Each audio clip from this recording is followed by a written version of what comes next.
Hello everyone and welcome back to Phone Show Chat. It's number 904 and we're at the beginning of August in 2026 and I'm here as usual with Joe. Hello Joe. Hello there. I can't believe it's nearly been a year. Yeah, I was just noting in the recording notes that you and I have been doing this for a year. We started with Phone Show Chat 866, which was in August last year when Steve stepped down. And I think that we've done 38 shows, the two of us now. And yeah, it's a year on the calendar. How about that, eh? They say Very time flies good. when you're having fun, don't they? Indeed, yeah. 38 shows in a year. So today we're joined by a new guest on the show, Zain Shahid. Hello, Zain. Hello, Ted and Joe. I hope you guys are well. Yes, indeed. Thank you. I hope you are too. And you're very welcome to join us for the show. First timer on it, and we'll be very keen to hear what sort of stuff you've been using and what you hope to use and what you like using and what you don't like using. And we'll get straight to that in a couple of minutes. But first of all, just to mention that our website is at phoneShowChat.uk. That's the two S's in the middle of that, so don't forget that. And we're in PodHub UK, of course. And if you get lost with anything of that, you can find it all at tedsalmon.com, links to MeWe groups and links to all of our other audio podcasts as well, of which there are plenty, and I'm sure you're sick of. Zain, let's get straight to you and ask you to launch into whatever you want to talk about, really. We've got no time constraints particularly, and you can take as little or as much time as you want to talk about anything you want to bring to the show. Perhaps you could start by telling us whereabouts you live and what you do for a living, roughly how old you are, that sort of thing. Yes, so I'm Zain. I'm 33 years of age, and I live in the state of Qatar in the Middle East. But I originally belong from Pakistan, and I'm working in the health industry as a GP here in Qatar. Right. So, yes, I've been following the show since day one. I've always been a fan of you and Steve. I think I've started following you guys since my late teenage years. I started by watching his video shows on YouTube, and I remember listening to the very first episode of your podcast, and I've never missed a show. Well done. You can be number one fan then. I hope so.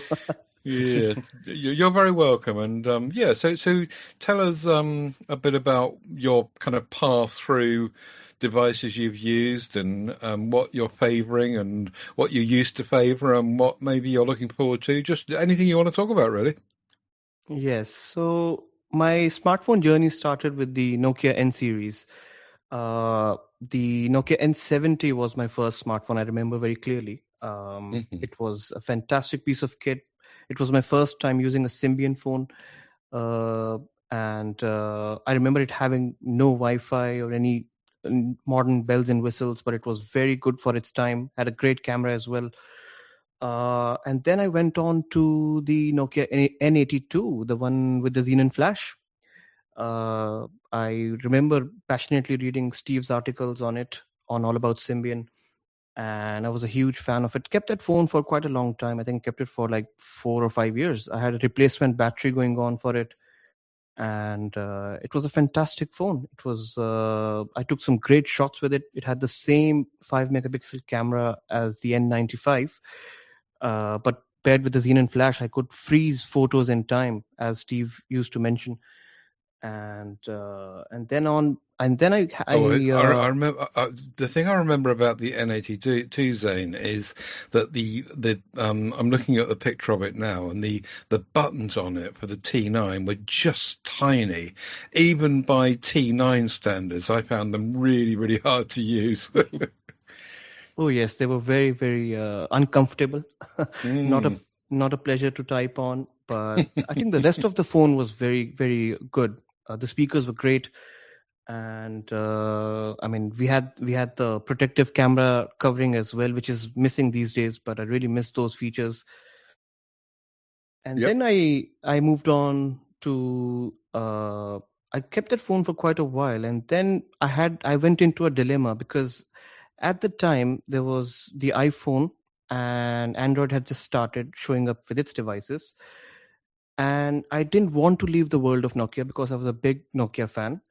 Um, and I had to move on to my medical school, my university, and I was left in a dilemma. What do I do?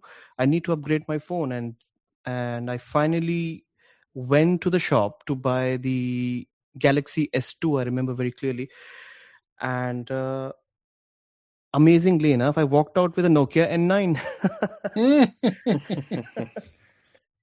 And it was love at first sight. I knew that it was Migo OS, which was Linux based Nokia's experimentation, Yeah. and I had used Nokia's N900 device briefly in the past, and I was a big fan of the MIMO OS it had. Mhm. But the N9 was a whole different story. It was beautifully made and designed. I'm sure you remember the polycarbonate body and the smooth curved screen, and Oh, the yeah. it was an absolute beauty. It was a delight, you're right. And it was made of this stuff that just went all the way through. So if you scratched it or anything, it didn't matter because it was the same underneath, wasn't it? Yes, it was the same underneath, and I just picked it out of love, and I very quickly realized in the first 6 months that it was not a practical phone because there was virtually no app store. I could not use any study groups. I could not communicate with my friends very fluently. I could not put my offline media in it because a lot of video codecs were not supported. There was no support for third-party apps. It was all fun, but when it came to real practicality, being a university student, I could not really use it to its full potential. So I eventually had to sell it off, and then I started my journey with Android. I Mhm. got the first Galaxy Note, the Galaxy Note 1, which was a gigantic device back in its day. The It was a Samsung yeah Galaxy Note 1. yes. Okay. I don't know that I ever had one of those. Tell us about that. It was basically a Galaxy S2, but bigger and with the same chipset and a higher resolution display. The Galaxy S2 was at about 4.3-inch screen, so it was very large for the time.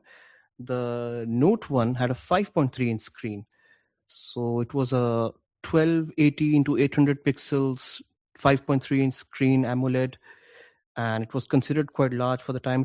It was the phone uh, that was called a phablet. So that was the term Yes. phablet that came around, and Yeah.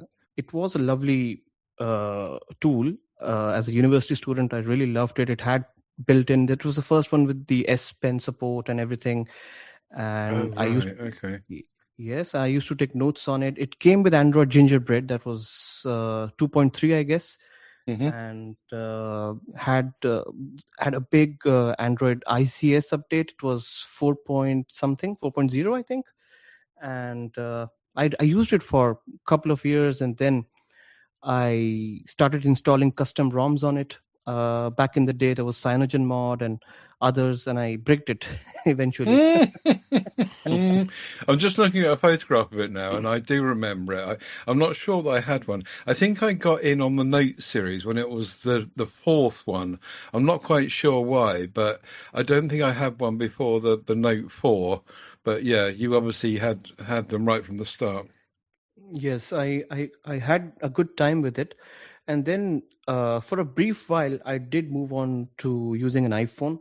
So I went from a very big phone to a very small phone. I remember going for the iPhone 5S. It was a very beautifully made and crafted phone. It was my first time using an iOS device, and I really liked it, but it was very limiting at the time, and I could not use it more than 6 months. So I went back to Android, and I went with the Note 5, which was Ah. another beautiful phone, and I had it for like almost a couple of years or so before the screen got damaged. Although I'm very careful with my phones, but it was an unfortunate accident. The phone had a crack on the screen, and there were green line issues. So And then after that, I went on to the the Note 9, and that was the turning point for me, because from that point onwards, I had started having issues with Samsung software, the lag, the camera problems, and overheating, mostly overheating. And I never had those problems before with Samsung devices. I was okay with the TouchWiz UI, which they called it. But since the Note 9, I experienced very bad battery drain and software hangups and a lot of duplication of apps. And I had to, give Samsung up. Oh. That was I think it was the Note 9 that, oh no, it wasn't. I was going to say the one that Steve was raving about for a number of years, but it wasn't. I think that was the S9. So it was the non-Note version of this, I suppose. Yeah. Yes, the S9 and S8 were pretty stable phones and very popular here in Asia as well. Mm-hmm. They came in two sizes, the Plus and non-Plus, and they were very good for their time.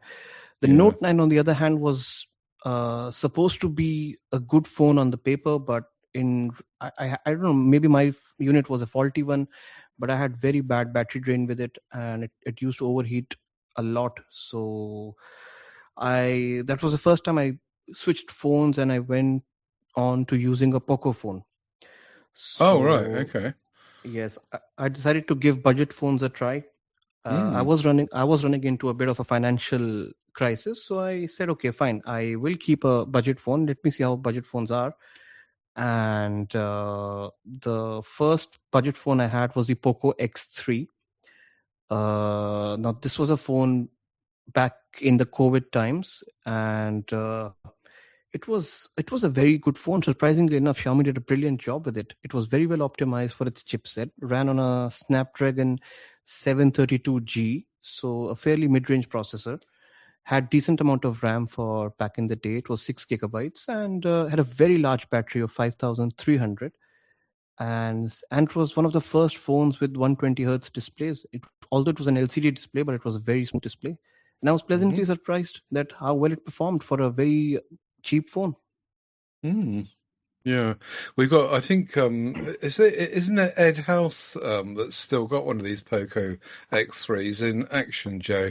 I'm fairly sure he said that he's still got one going because It does ring a bell, yeah. it helps his eyesight because he has some issues with what's it called? You're the honor man.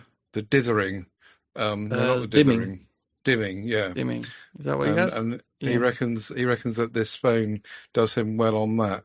So perhaps it's to do with that LCD, is it, Zane? Yes, I still have one functioning. It still works very well for me, and the battery is obviously not as good as it used to be, but it still works well. It's on Android 11 or 12, I believe, and it's on MIUI instead of HyperOS, because it could not support HyperOS. It still works. Yeah, it still works well with in the house. I use it sometimes as a hotspot or a podcast player. I was going to say, even if you lost some battery, it's had 6,000 milliamp hour battery, so it's still got plenty of battery there, even if you lose some. Yes, I put it on 60 hertz instead of 120, and I've gained some battery back. Yeah. A lot of phone for your money, definitely. Good choice. Yes, I did give the ROG Phone 2 a try back in the Poco days. I saved up some money for the ROG Phone 2. I was very fascinated by the hardware, and I ordered one specially from Singapore, and it came, and it was really, really pleasant. It was the first phone with 120 hertz display and a huge battery, 2 USB Type-C ports, one on the side, one at the bottom, and it had a very fancy design, and very, very loud stereo speakers as well. So I really loved that phone. And I'm looking at the specs of that now, and it's 6.59 inches, which makes it smaller than the usual kind of 6.7, 6.9, 8-inch screens we're used to now. But at the time, I remember the ROG gaming phones we just thought they were massive, didn't we? Yeah. Was this the first one that had that dual charging? You mentioned the 2 ports. Was this the first one that did that? There was an ROG Phone 1, It was significantly smaller than this, and it had dual charging as well. So you I could, did. Okay. yes, There you was could. there was one of them that had one port didn't charge and one did. One was just for data and one was for charging. Was that wasn't this one? No, you could charge this with both. The idea was that if you were gaming while charging, so you could prop the charger up sideways, and the wire wouldn't hinder your thumbs or your fingers. So Yeah, that was the yeah. idea. Hmm. And later on, they added in the ROG Phone 3 and 5, they added bypass charging, so you could play games or stream video without using the phone's battery. So it would Right. use the wall, yeah, it would use the wall's power, the charging plug's power instead of your phone's battery without it being degraded. So that was a very smart move by them, actually. Yeah, Sony did the similar, didn't they? And did this get you into gaming at all? Not really, because at the time Android emulation was still very far behind. I did try and emulate some PlayStation 1 games. They did work fine, but there were a lot of fiddling required, and they were very finicky with the controls. And the phone would overheat a lot. It did not have any kind of proper cooling. There was a vapor chamber, but it wasn't really like how the gaming phones are now today, which I'll come to later on. Okay. So I just used it as a uh, just as a souvenir, actually. It stayed, yeah, it stayed in my drawer for quite a while, and then it ran. I think it just died last year. It had motherboard failures, and it just shut itself down. So I still have it here, but it doesn't turn on. Mm-hmm. Right. Okay. It's got a fancy And light at the back as well, isn't it? Yeah. yes, it was a fancy ROG logo light. You could customize it into any form. It was an RGB, proper RGB light. So you could, in fact, it had more colors than an RGB. It had like 7 or 8 colors. So you could use it as a notification light. It had its own notification light in the front, but you could customize it even further. So it was a nice hardware. And shoulder buttons. Shoulder trigger pressure sensitive buttons, yes, not exactly the physical ones, but they were like pressure sensitive capacitive buttons, you could say. Yeah. Very cool. Very cool. Yeah. I remember, actually, Ted, even you had one of those. Well, I got a feeling, I had one in for a really, really short time. I'm looking at the pictures of it now on GSM Arena, and I'm remembering that you could get peripherals for it, including what you were saying about the cooling fan, because you could buy a bolt-on cooling thingy. Yes. And there was something in that bolt-on cooling thingy that you could plug into, was it an HDMI or something? And you could put it out to a TV screen or a monitor. Yes, exactly. It had a HDMI to TV dock-like accessory, which enabled you to project your screen into a desktop-like environment, but you could not you could only access the game hub of it, like the gaming environment of it, not the other apps. Right. But they were workarounds to access the rest of the phone as well. So I never got around to having those, but it was pretty cool to see those. Yeah, really nice phone. I think the speakers were very good as well, weren't they? On that one. Yes. Yeah, they were probably why you got it, studio. I've got a feeling that someone loaned it to me, and I begged and borrowed it from someone, and I could only have it for a couple of weeks or something, and it's gone in the distant memory somewhere. But yeah, it's all coming back to me now. Yes. And then after a while of using the Poco phone, I decided to give Samsung a try again after a lot of years of staying away from Samsung. And now I'm currently using the S24 Ultra, which is my primary phone. And I do have a work phone, which is the iPhone 13. But the S24 Ultra is the one where my main SIM lives in. And I think I like it. I like it a lot. Okay, I've got the S24 Plus here, not the Ultra, and I think it's, apart from the S Pen, I think it's pretty much as good, not quite as big.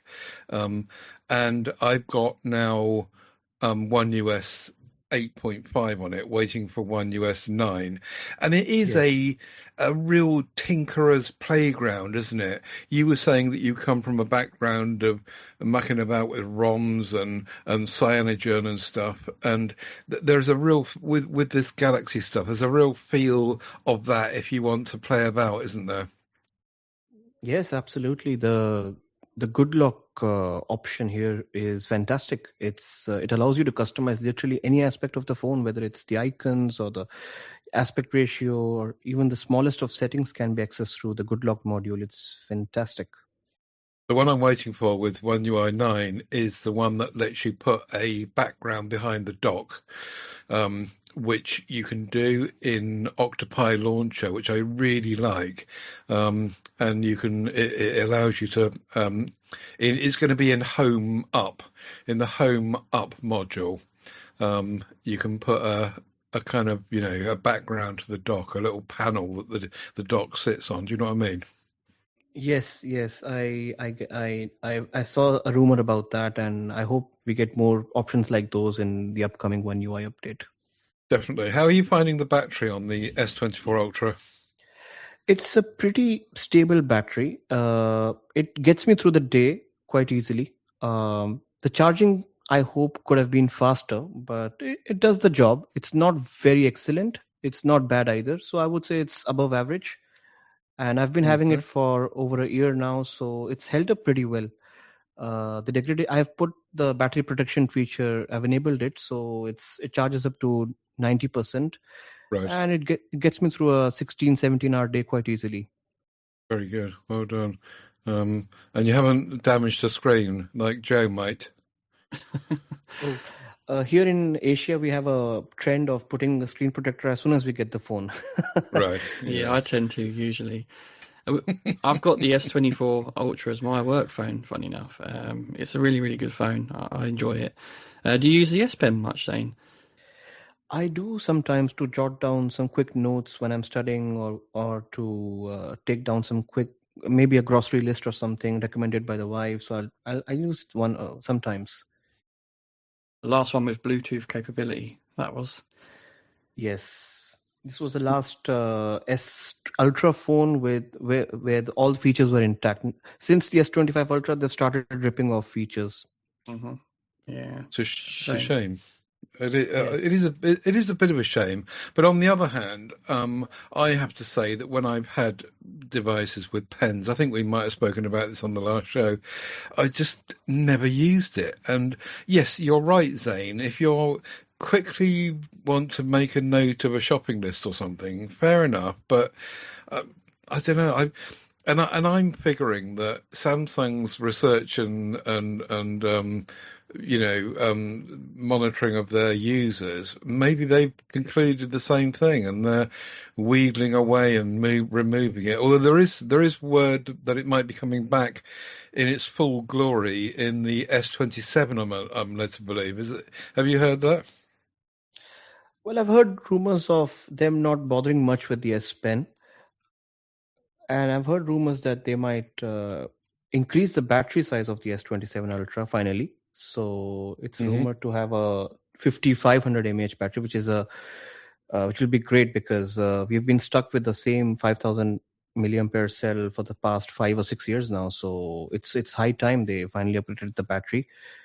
It's a solid phone all around. The series have been very solid, but as Miriam Joar on her podcast, she often mentions it that the ultra phones from Samsung nowadays are not quite ultra. They're more like pro phones now compared to what the Chinese have to offer. So yes. Yeah.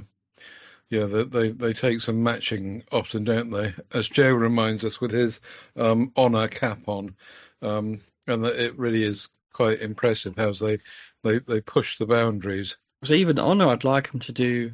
I reckon they could do a more ultra phone than what they give. Even when you see the likes of Vivo and Oppo Ultras, they're really impressive.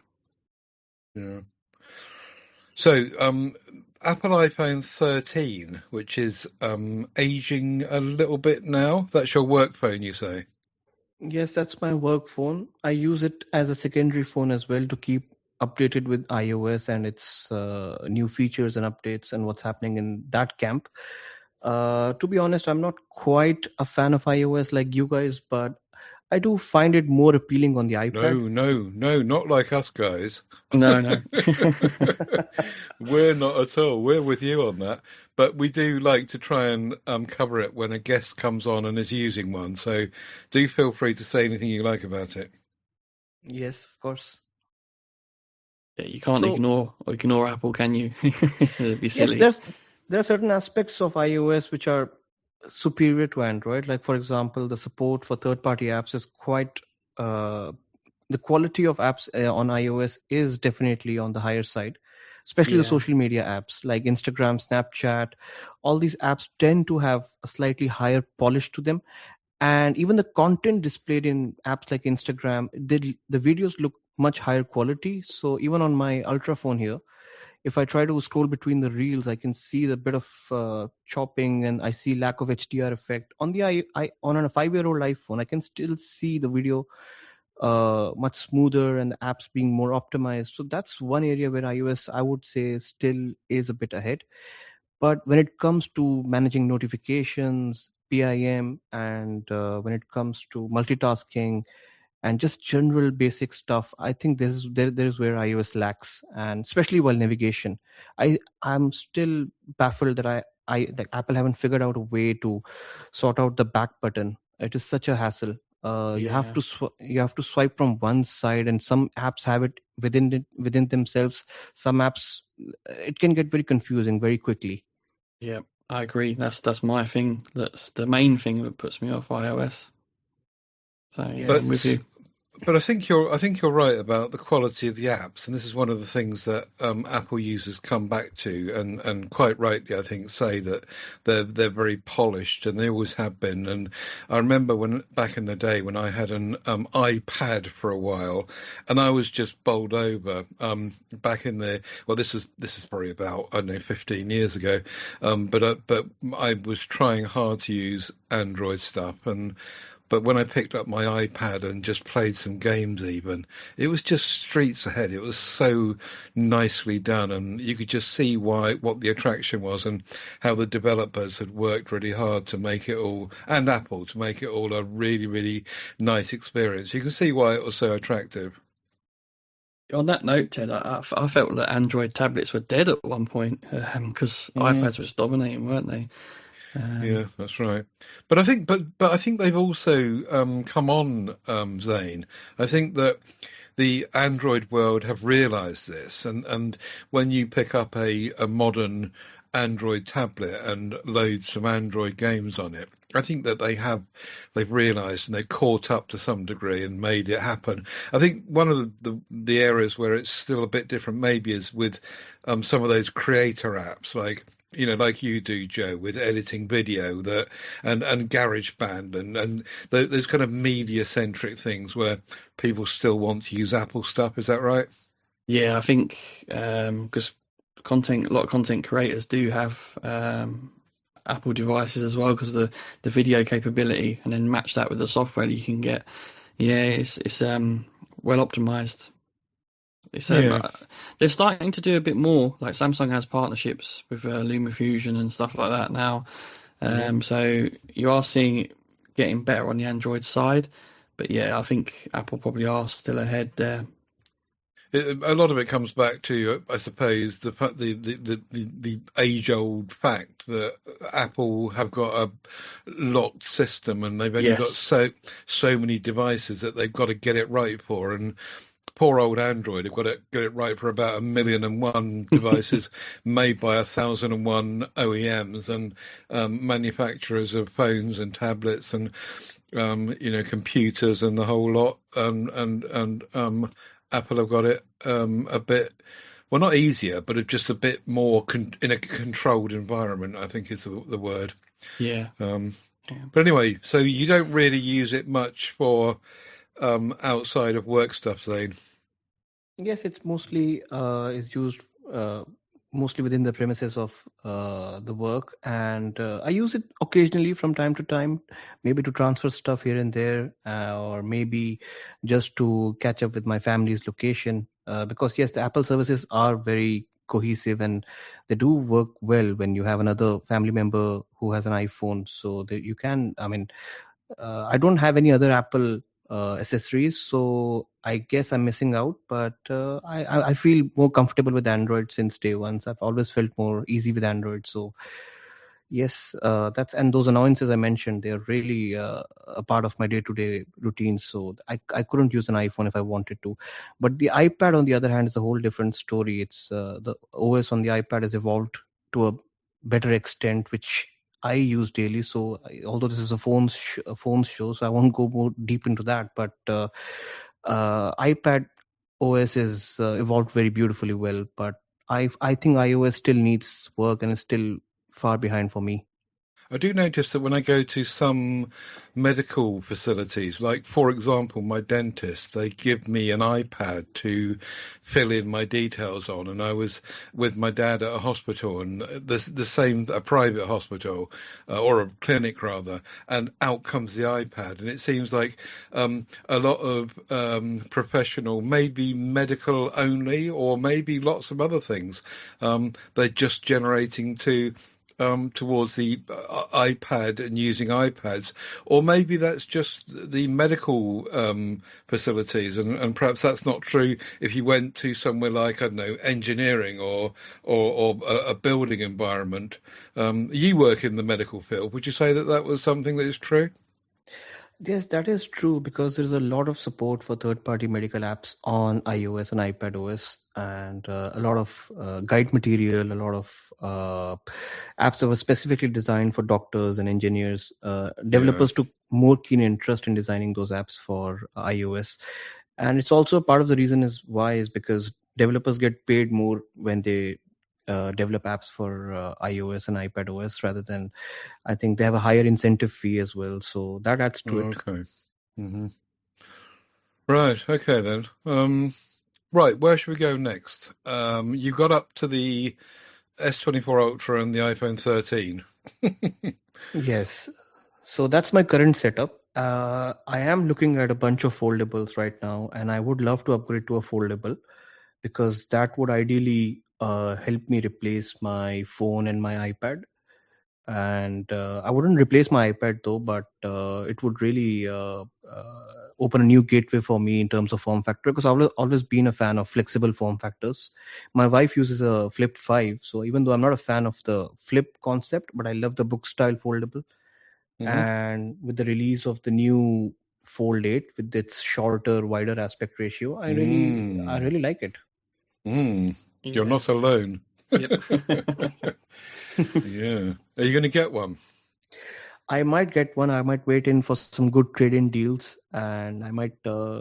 wait for the prices to come down because Samsung prices here in the Middle East and Asia generally they come down very quickly. Like say after the release of 4 or 5 months, you see a drastic downfall in price. So I might wait till maybe Christmas time, maybe December, to see what's happening. Smart. Yeah, makes sense.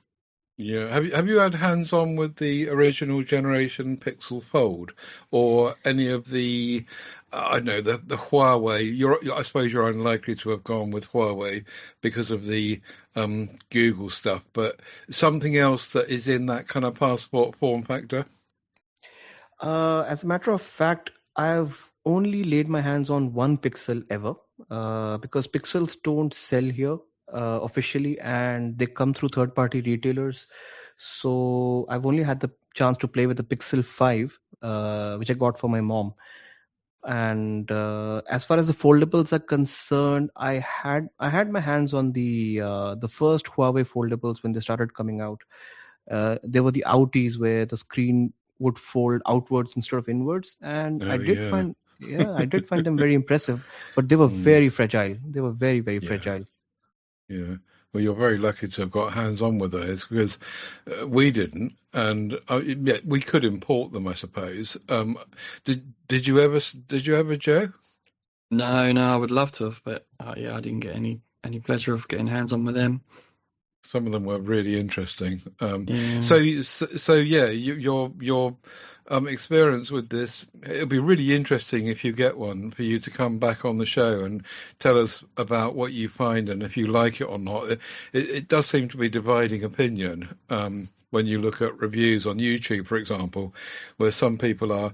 There's a couple of YouTubers that I follow that were really raving about it on day one, and then a couple of weeks later they were kind of thinking, well, I'm not quite so sure anymore.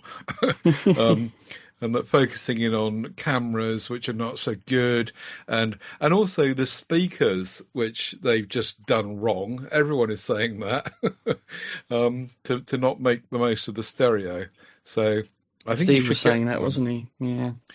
Yeah, we've always said that, really, about the fact that, the Surface Duo does that right, and the original generation Pixel Fold does that right, and Samsung have just done it wrong. Or at least everyone seems to think so. I suppose Samsung must know what they're doing. And it's just dividing opinion is all. So, Yeah. yes, I hope you get one, Zane, and tell us all about it. Yes, I do agree on the speaker front and the camera front, because placing them on the same side when it's unfolded doesn't make any sense, because it was made to watch movies and shows, and the lopsidedness of the speakers really puts it in a weird category. And also the fact that they're still using the same crappy 3x telephoto 10 megapixel, I think it is, sensor from the S21 Ultra days. So I'm very surprised at that. They could have gone with the much more potent 5x one, but I don't know what decision led to that. I think I'm talking about the Ultra here. But yeah, so I don't know why they keep using the same sensor for the past 4 or 5 years. It's annoying to see. It's a very small sensor. It's a 1/3.9 inch sensor. It's very, very right. crappy. Yeah.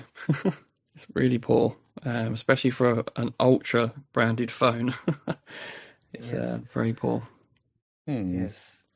Are you going to get one in, Joe? An Ultra? No.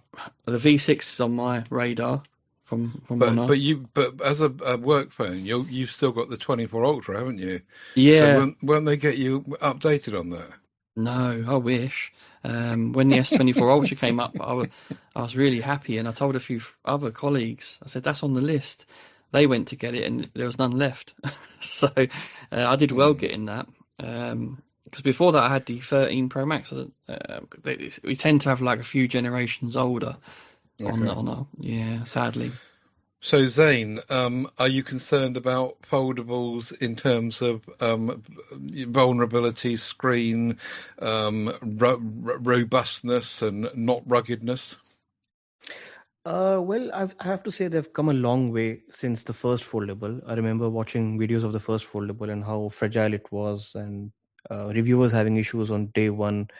I think with the 8th generation now, and even with Honor doing some incredible stuff with their V series, Magic series, I think they've done a great job with these hinges and the screen protection and the layering of everything. Even despite them being thinner now, I've had my hands on with the Fold 6 and the Fold 7, and I found those hinges to be very robust, and I think they can withstand the passage of time quite easily. Given that you're careful with your phone, and given that you don't take it to a beach, for example, I think I think they can withstand minor minor day-to-day wear. How long has your wife had her Flip Samsung? She's had it for a year now, and she's not a very careful user either. So I have not seen any. Apart from one very tiny dent on the hinge, I have not seen any damage with the inner screen. The built-in factory layer still looks pristine, and it works well. I mean, it's been over a year now, and she's very happy with it. So that goes to show that is a Flip 5, I think, and it's still. I mean, they've done a good job in that department. What percentage of time would you say she uses it open as opposed to closed on the outside screen? And how many times do you think she opens it a day, kind of thing? What sort of hammer is it getting? Well, she uses it mostly open, so she doesn't like the cover screen very much, to be honest. She uses it. She opens the hinge multiple times a day, so probably more than 10 times a day. So, and I did put some apps for her on the cover screen using the Good Lock module, and I did suggest to her that you can use the cover screen for your basic chatting apps or basic email checking, but she likes using the inner display more. So despite that, and with a toddler around, I think the phones has kept its robustness up pretty well. Yeah, I think you're right. I think that they've got better, and we can be more confident about buying them these days. Okay, where would you like to go next, Zane? Well, I would like to talk about some interesting devices that have shown up in the past decade. There was a time when manufacturers were trying to create this all bezel-less display phone back in, I think, 2017, 2018. And the Chinese manufacturers had just started showing up with their designs, and they were trying to enter the competition, basically. And we saw devices like the Find X. We saw some slider phones from Xiaomi and Honor. I remember the Mi Mix 3, which was a slider phone, had an all-screen display, and you could slide it to reveal the front-facing camera. It was an excellent design, very robust. And Honor did the same thing with the Magic V2, I think it was it, or the Magic 2 itself. So it was a very good, similar kind of design. And then the Find X had a motorized camera pop-up.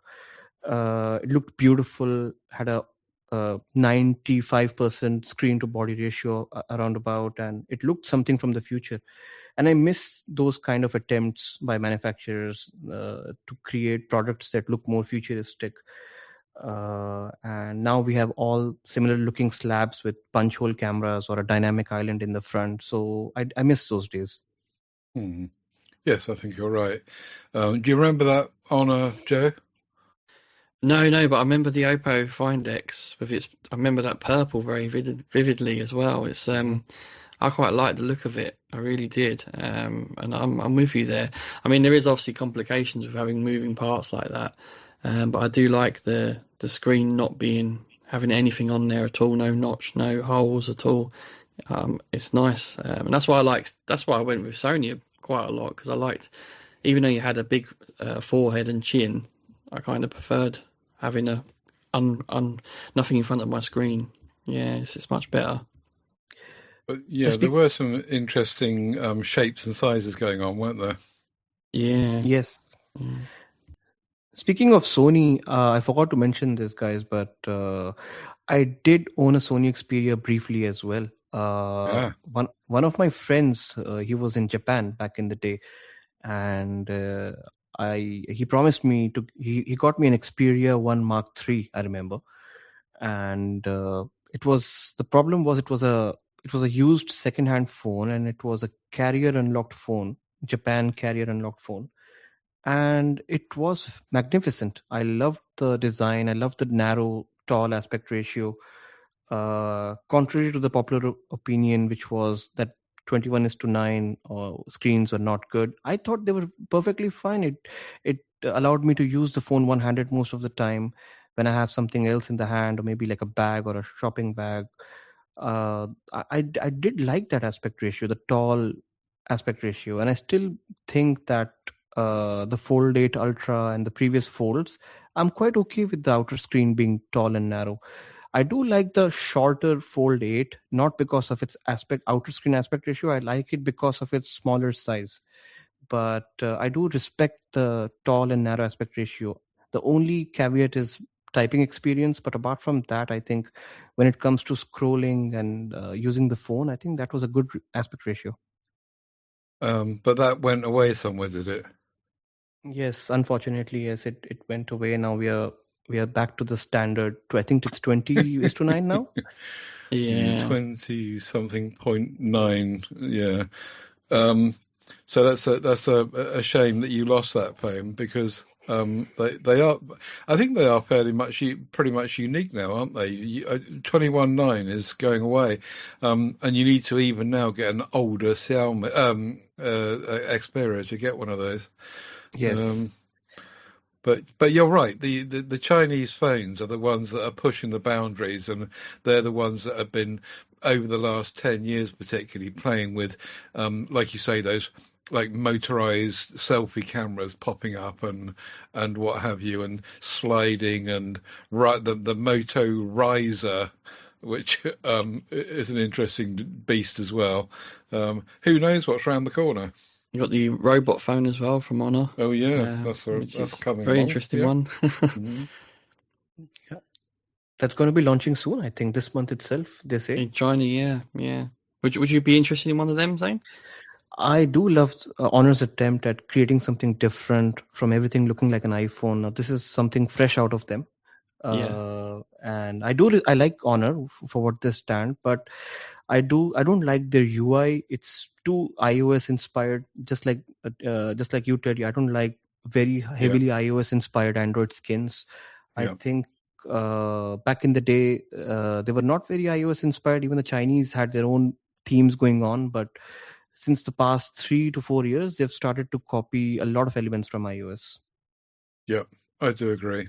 And I wish there was more uniqueness, but it's all about money, isn't it?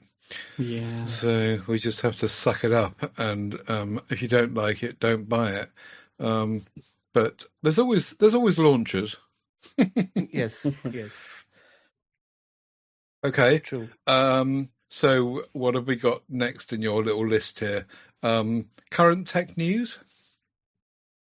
Yes, I think we pretty much covered that with the release of foldables, and I would like to mention Nothing as well, the Nothing phone company.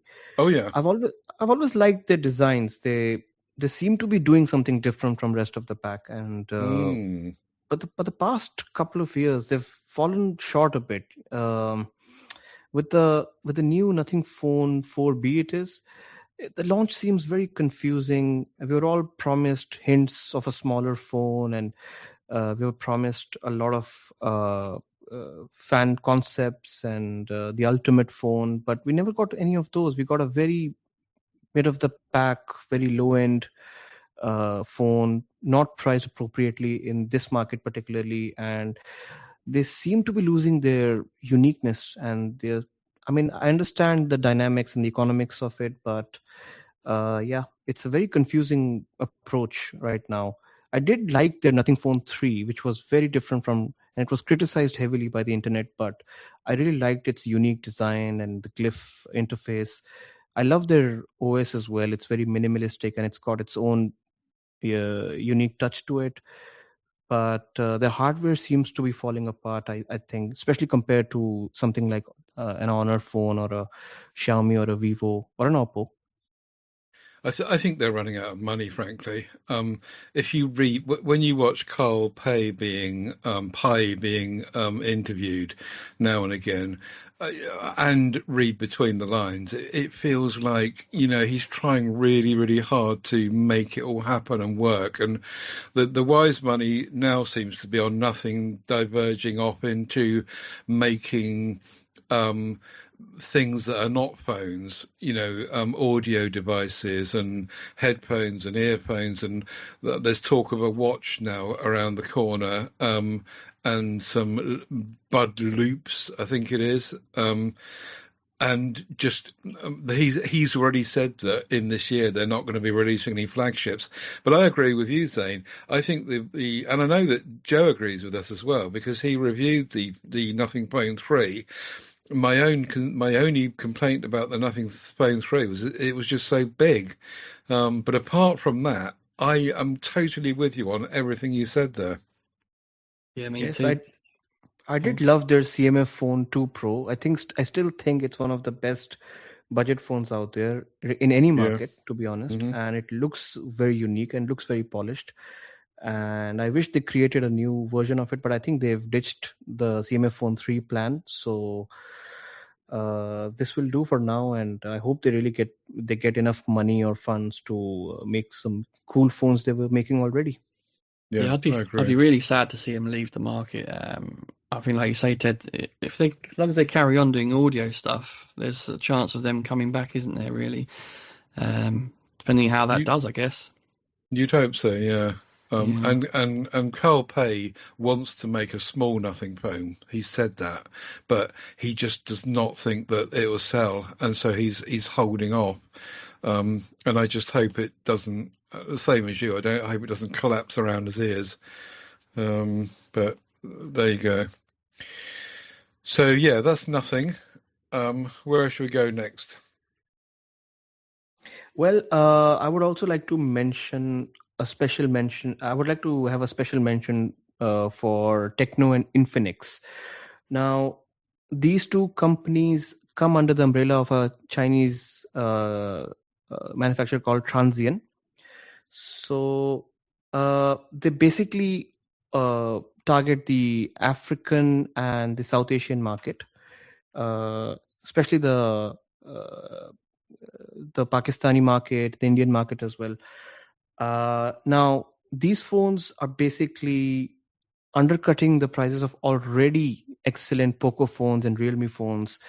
And they have a similar kind of design to a flagship Realme or a Poco or a Vivo, but you get like incredible phones for 150 euros or something, or 100 euros, and you get probably a 2-year-old spec phone, a flagship phone with 2 years old processor, or probably like a slightly outdated display, but you get a very decent package. I've seen a lot of them being used by the common man in South Asia, and they perform very well in day-to-day usage, and they have huge batteries as well, well over 5000 mAh, and they come with bundled chargers, fast chargers, and they come with a lot of accessories as well. So kudos to these manufacturers for providing amazing smartphones at a bargain price for the common man in South Asia.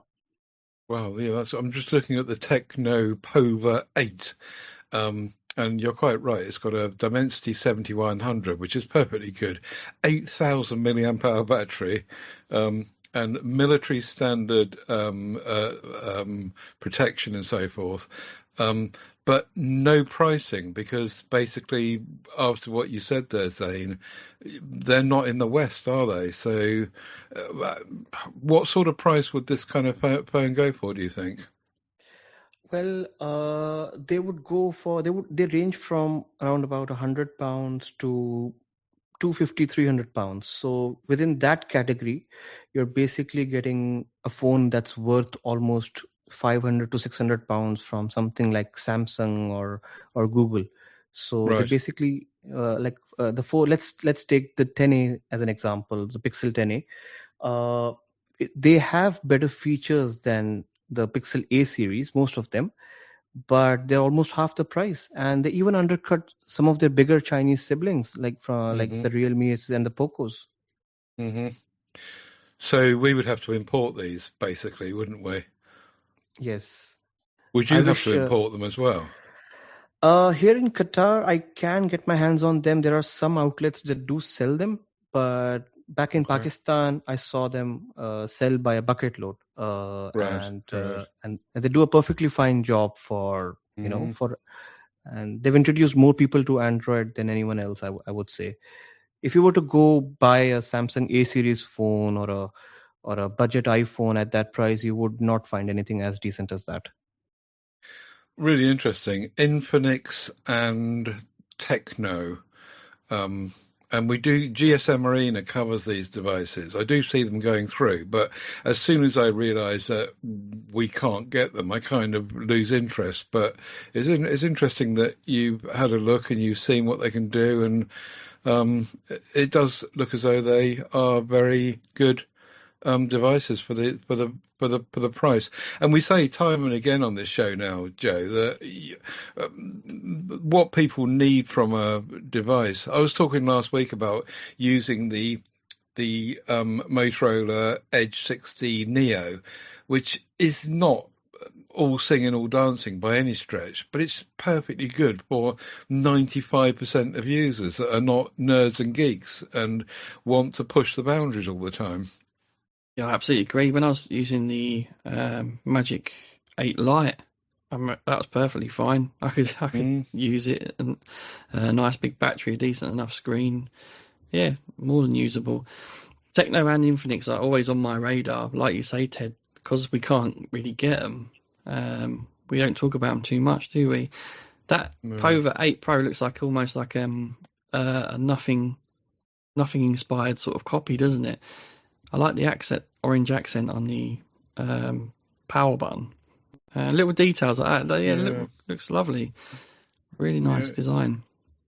Very good. Yeah. Okay. Yeah, but anyway, Zane, what are we going on next? Where are we going? Where are we going? Keep us rolling. Okay, I also have to give a special mention to two phones. One is the Samsung Omnia HD and Samsung Innovate. Now, these both phones, Ted, if you remember, Joe, if you remember, that back in the Symbian days when Nokia were absolutely dominating all over the world with the likes of N95 and the N97s, and Samsung tried to compete with them, and they made Steve covered them in great detail with all about Symbian, and he mentioned, I mean, the Innovate was like an N95 competitor with a higher megapixel camera and more features and a bigger screen. I remember it. I think it was a 2.8-inch screen compared to a 2.6 on the N95.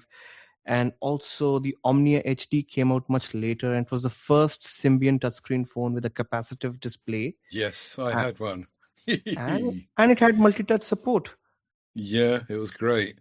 I do remember having this phone, and it was, you're absolutely right. It was after Apple had done the kind of capacitive touchscreen stuff, it was just like, wow, this is coming to Android now. Yes, it was the first phone with I think Symbian phone with an OLED touchscreen display, I remember. And it was also the first phone that could shoot 720p video, although it was not very crisp or very stable, but I'm glad they did something out of the box, and that led to it being standard for every phone back in the day. It was gold edition. Phone. Gold edition looks very fancy. 24 karat gold edition. You seen that? Yes. I trust you with your bling. Yeah. But I do remember that, and I remember being wowed by it and thinking, yeah, if Symbian can do this, then they're basically doing what Apple have done, and let's get moving on Android with this. So very, very cool. And yeah, I did like it. And we talked about that device quite a lot between Steve and I at the time. Right, okay, we need to press on. Time is moving forward. You wanted to mention your Instagram account. Yes, I do have a public Instagram handle. It's ZainShahid93. So I try to take aesthetic pictures with my S24 Ultra, sometimes with the iPhone, and I try to not make them look very digitally processed. And I mean, that's my social media contact as well. Okay. I followed yesterday. Yep. We'll put a link in the show notes to that so people can go and see what photographs you've been taking. You've actually got 3 apps in the app wrap. Do you want to quickly lead us through those? Yes, I've got 3 apps. So the first is Blip. Blip is a cross-platform sharing app which allows you to share any file, anything between Android, iOS, Windows, Mac. The UI is elegant. It's a beautiful UI, very easy to set up. All you need is an email account, and you can send large files between your iPad or iPhone and your Android device, or even your Windows or Mac PC. So it works like a charm. What really, there are lots of cross-platform sharing Wi-Fi direct apps, but this one has a very smooth and elegant UI, and it's uniform across the board. So that's my first recommendation. Very good. This one looks very good. I like the look of this. Mm-hmm. The second app I want to mention is Documents for iOS. Now, way before the Files app on iOS got matured, the Files app on iOS and iPad was very poor and lacked a lot of features, was very clunky to use. Documents for iOS, has been having those features which iOS has implemented now. So it's basically not only a document viewer, but it's also a browser. It also allows you to share files, and it can open up literally any file, whether it's a compressed file or a PDF or a PowerPoint. It's your all-in-one handling of documents or photos. It also allows you to edit documents for free. There is a small fee to pay, but the free version also allows you to do a lot of things. So it's highly recommended by me. Very good. Okay. And the third, and the app I use almost every day, and my favorite recommendation is Niagara Launcher. Now, if anyone's looking for a Android launcher which is very minimalistic yet highly customizable, I think this is the one to go for. Now, they've been around for quite a while, and it's a beautifully laid out launcher in an alphabetical order, like in a list order. But there are tons and tons of options, and the best part is that it's not RAM hungry or resource hungry. It sips through the battery life, and it's very, very beautiful to use and very fluid. No matter how limiting your phone's hardware can be, this launcher really does a good job of being minimalistic, aesthetically beautiful, and highly customizable. It certainly has a good following, and many people use it and come back to it for absolute sure. So I haven't. I mean, I've downloaded it to just have a look and a play with it, but I've never used it in anger. And perhaps it's about time I did to have a deeper look. So cool. Niagara Launcher, documents for iOS, and Blip is our app wrap. Good app wrapping there, I think. Yeah, Very definitely. Good. Yeah, absolutely. Some good stuff. We'll put links to all of those in the show notes. I've been back on Pixel this week. The Android 17 QPR2 Beta 1 arrived on my Pixel 9, and so it's all on Google again. Watch, tablet, phone, folding phone, straight phone. And it's just quite nice to get back to it, really, sometimes. Warts and all, I know, we were talking about Samsung earlier and One UI, and it is great. It's absolutely great, but it's just sometimes nice, in my mind, to get back to the mothership and do things as intended, straight from Google and straight from Android itself. I have dabbled with the Pixel Fold again, as I say. I don't want to prefer the Fold 8, the forthcoming Fold 8, but actually I think I might be preferring it, which is a bit dangerous because it's so expensive. So at the moment I'm trying to steer away from folding devices and just sticking with my Pixel 9 in my pocket. But I'm also looking forward very much to the first Google book. I'll put a link in the show notes to an article that we covered in Tech Addicts, Gareth Miles and I, at the weekend. And it looks like the first of the Google books are coming out of Lenovo, not that far away, and I want to be in on that. If you want to get our thoughts on Google Books and that versus Chromebooks and that versus Chromebooks Plus and all the rest of it, then do tune into Tech Addicts from Sunday and have a listen to our bit of a deep dive on it. So I've got renewed enthusiasm for that as well. My Fairphone 5 has eventually been, I just got an email today, it's eventually arrived in France after having bounced back. I sent it the first time to be repaired, and customs bounced it back to me. And there was something wrong with the label on it or the ticket, it was just something really boring and trivial. And so I went back onto the Fairphone bods and I told them the story, and I said, "What am I supposed to do? Just tell me step by step exactly what's it." Anyway, we did it again, and I took it in, and I got an email today to say they've got it. So hopefully they're going to repair it and send it back to me within a few days, because that's what they were suggesting that it was going to do. And it's going to cost me about 30 quid or something like that to get it fixed. That's not too bad, is it? They're putting it through their machine and basically putting it back to factory. When I put Lineage OS on it, I just broke something on it. I bricked it. I didn't brick it, but I broke it in some way. And so the layer that allows you to use the APIs for banking and payments is just never going to be there again. Apparently they've got this machine where they plug it in and it fixes all that. And so I thought, I had a word with Mike Warner and decided, just send it off and let them do it. So that's what we've done. So that's been my week largely. Anything interesting your week? You're still on the Razor Fold, Joe? Yeah, I can't get off it. I love it. I have so much so that I've added another scratch on the screen, much to my delight. Yeah, I'm just collecting scratches on it now. I really should buy a screen protector on the front there. Because I don't like the cases. You know, the front cases on foldable devices, I don't like them. They're not nice for swiping and stuff, so I might have to just go with a screen protector. But nothing else that exciting other than dabbling with the 600 Pro every now and again. I've been quite lazy today, so I didn't play with none of the phones actually, other than the Razr. The 600 Pro's got to go back soon, which I'm quite sad about. But hopefully I'll get the V6 in shortly after. It'll only be for a short period, I believe, but I'll try and keep hold of it as long as I can. As I say, the 600 Pro is already overdue, so I'm a bit naughty like that.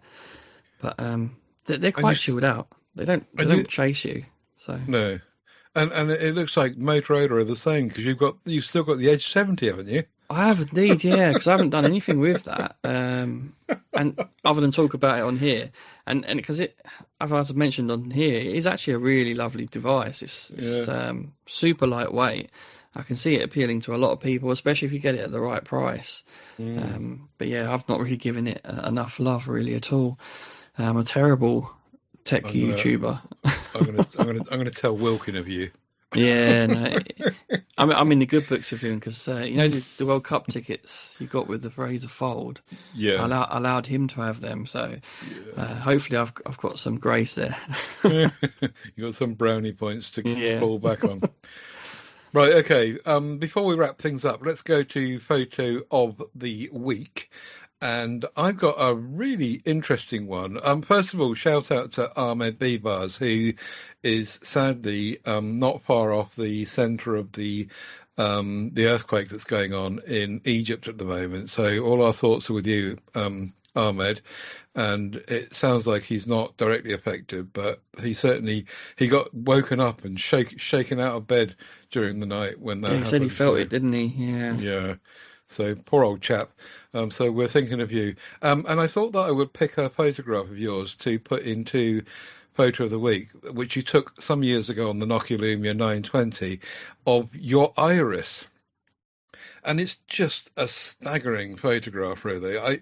You'll know the one I'm talking about, Ahmed. And it's just really, really, really, really, really sillily close up of the eye, and so much so that you can. One of the comments in the group, Chris Kelly said, apart from the technical brilliance that this Nokia Lumia 920 can deliver, he was blown away to see that an iris is actually made up of a bunch of threads.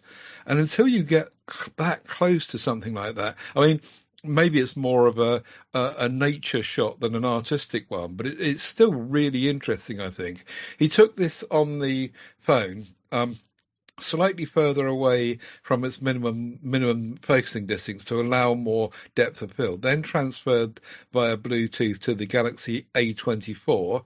Then in Lightroom on the A24, he did some upscaling in Lightroom, and then cropped it. So he wanted to use the Lumia because he wanted to avoid Samsung's over sharpening. So not too shabby for a 14-year-old camera phone, he says. And he's right. It's just stunning, isn't it? You can see that, Joe. And it's almost unreal, isn't it? Yeah, it's gorgeous. I mean, he always does these amazing images. I'm quite surprised that device has managed to do that. Because I questioned it earlier to you, didn't I? I was like, Has that phone really done that without an external lens on there or somewhere? Because it does feel really close to get them little threads of the iris. But Taking that aside, bonkers. it's absolutely stunning. Completely bonkers, and I'm really, really impressed. Any thoughts on that, Zane? It does look very stunning. He's managed to capture the intricate details of the iris, the structural cells of the epithelial layer of the iris, which is very impressive for a budget mid-range phone, and that to an old phone. Yeah. So well done to Ahmed, and you won't find that in recent postings in the MeWe group because it was 3 or 4 months back that he did that, but I never got round to highlighting it properly. But yeah, well done, Ahmed, and wishing you all the best, and hope you don't get any of these aftershocks in Cairo where you are. So, Zane, you picked a photograph out as well, didn't you? Yes, I did like the one taken by Owen at the North Beach 10B. He used his Oppo Find X9 Ultra's 10X to get that shot, which looks like a professional DSLR-esque shot. Looks absolutely brilliant for a 10X shot. Mm-hmm. Yeah. So we're looking at a beach, through some rocks, an opening in some rocks, lots of people playing in the water, lots of sand, and then across the other side of the bay there is a rock face and trees going up very sharply to a house at the top, which has got some scaffolding around it, and blue sky above. So that's generally the shot. Joe?